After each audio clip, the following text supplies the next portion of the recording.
do a thing about it. You were talking about having to watch the rainfall up in the Ohio Basin to really tell what the flooding situation is going to be for the rest of the year.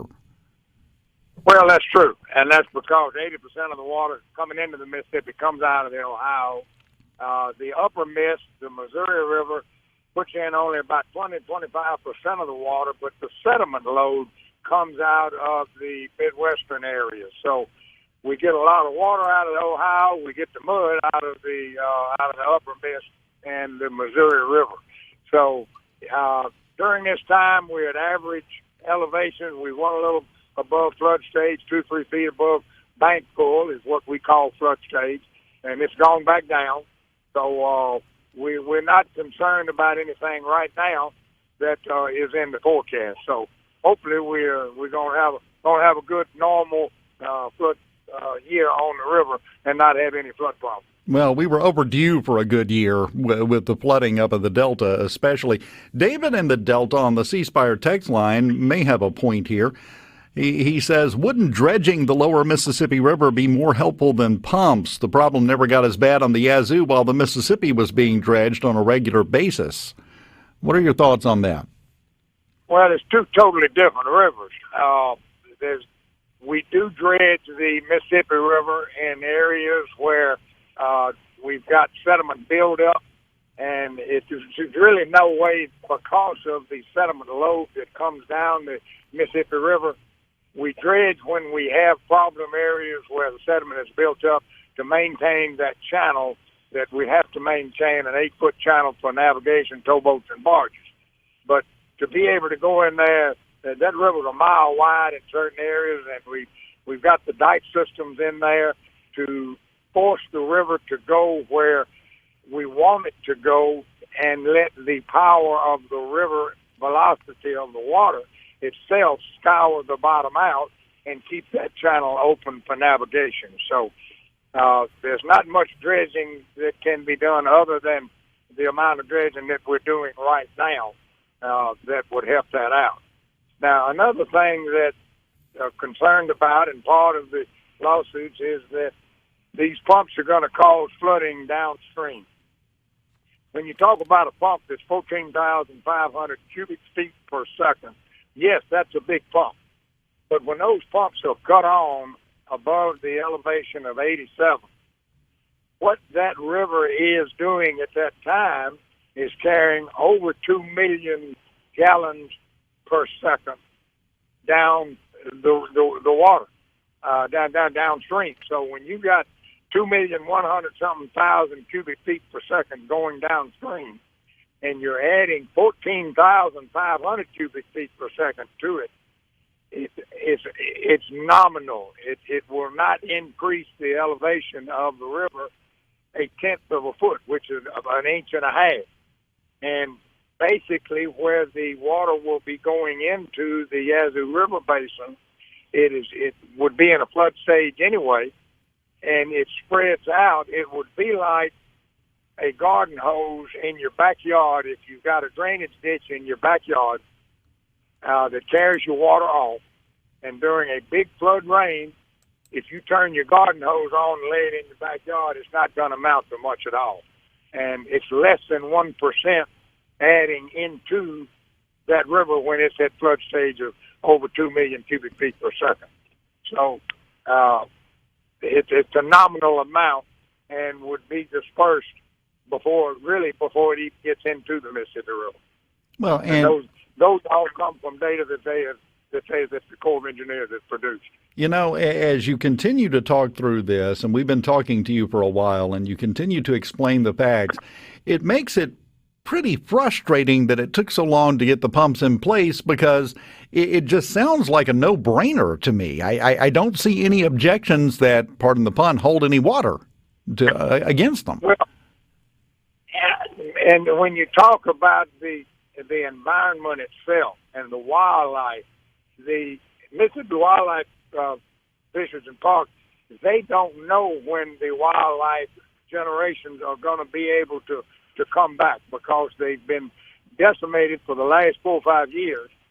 The populations of deer that are now no longer down there, the turkey, raccoons, I mean, we've had black bear that is on an endangered species list killed because they're up on the side of the road getting away from the water. So to me, it's a no-brainer.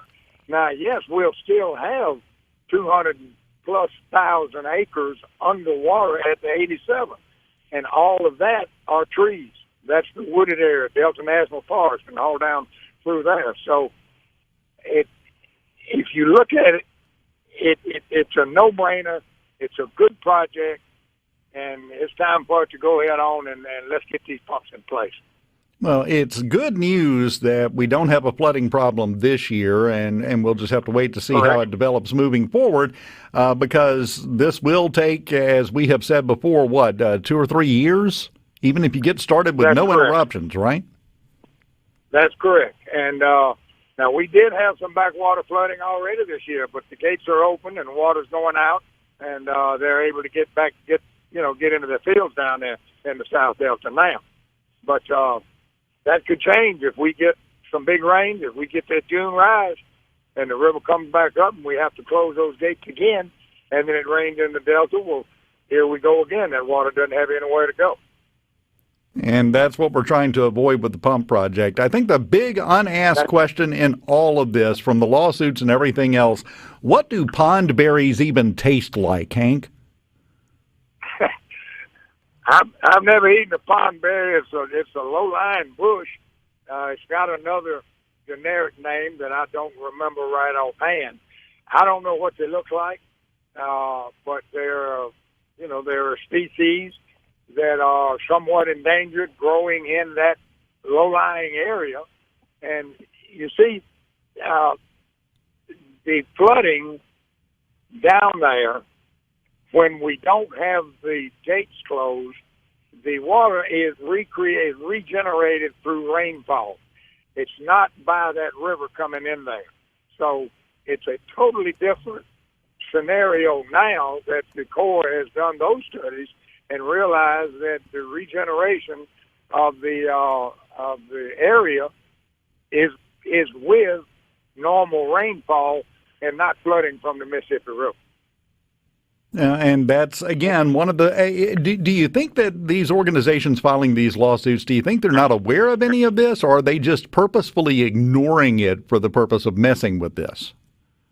I can't say that any of them have ever set foot down there to look at it and to see what's going on during these times. I have extended invitations to all of them.